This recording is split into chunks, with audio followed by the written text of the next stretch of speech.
In the first article, the first thing that stood out right away was the data from 14 years ago. So for the first part of the acronym, C for currency, they missed all the criteria for that. There haven't been any updates to the information. The information is very outdated. It would not help with any to-date comparisons. When it comes to the second letter of the acronym, R for relevance, yes, the article is relevant to the student loan debt levels and to the topic of student loan debt crisis. But at the same time, it doesn't, because there aren't any students that would be able to relate to these numbers. So when it comes to the third letter of the acronym, A for authority, the sources used to gather this information are credible. The reports used to compile the article come from reliable government agencies. When it comes to the fourth letter of the acronym, A for accuracy, this article reflects all the criteria for that. I was able to open a new tab, type in Survey of Consumer Finances, and this takes you straight to the Federal Reserve's website, which is a government website.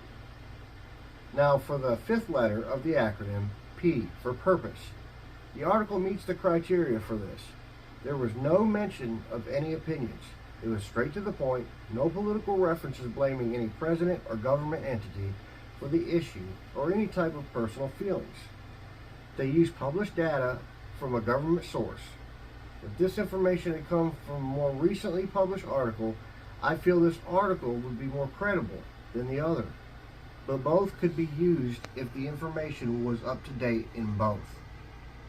Now, in the second article, there is a lot of information regarding the student debt crisis. When it comes to the first letter of the acronym, C for currency, they targeted students from a much more recent time, but it still isn't current. This information is still outdated by at least a year and a half. And when it comes to the second letter of the acronym, R for relevance, again, they did target the right audience. They showed where students at different types of institutions were on the scale of debt, and students with different types of loans and debt land in the repayment part and amount of debt.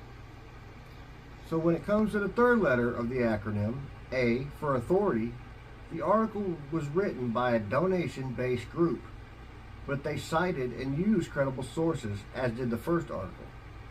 Now for the fourth letter of the acronym, A for accuracy, the information was credible and was able to be fact-checked, as was the first article.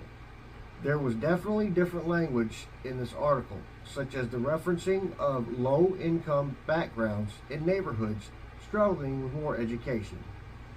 Now, for the fifth letter of the acronym, P for purpose, this section was where there were some gray areas. The statement referencing class levels in society and generalizing about student with debt just living with their parents and not being able to afford anything else makes it appear to be more biased than anything proven. There were mentions of political reference, but not pushing a political agenda. In regard to the use of this for a research project, there were many credible and verifiable sources used, but depending on where a person fell in the class system or how they grew up, there could be some hesitation to use this article because although it doesn't say it outright, there was an insinuation that the odds are against you to better yourself. Aside from certain factors that made this a tougher choice, there is more up-to-date information in this, and there was a good portion of it pulled from credible sources, which would make this the best choice to be used for a project.